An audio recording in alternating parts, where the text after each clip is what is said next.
وهذا أحمد والمحمد أو البشير.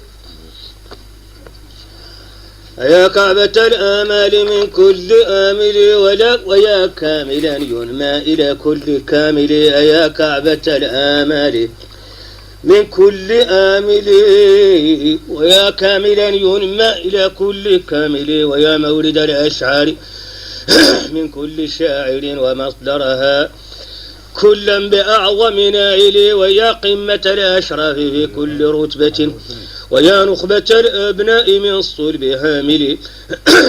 ويا أرفع الأقوام سعيا وهمة ويا سالم الأعراض من قول قائل. ويا خلفا بعد الأمين لقومه تقودهم فعل الكرام الأماثل. ويا خالفا عبد الودود قيادة بكل جميل في السيادة عادل. ويا وارثا كل الذي الحاج أحمد تبناه للأبناء بكل الوسائل. لا أنت لعمري ثمرة القوم كلهم بما فيهم من خصلة وفضائل.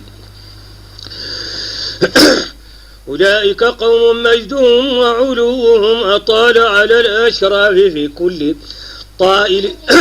هم الشرفاء خلقا وخلقا وشيمة هم الحكماء يوم اجتماع الأفاضل.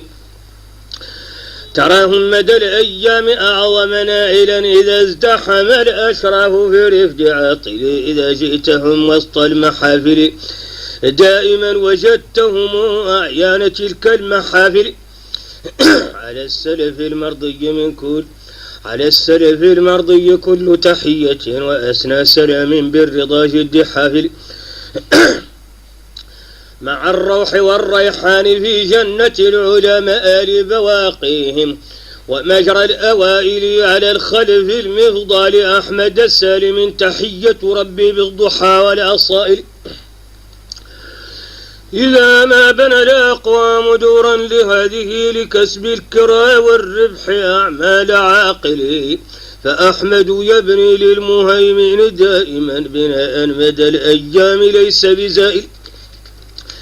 فلا زال يبني هكذا طول عمري لرب الورى مسعاه ليس بباطل بجاه رسول الله أحمد جدكم عليه صلاة صوبها جدها طل. جدكم عليه صلاة صوبها جدها ملي.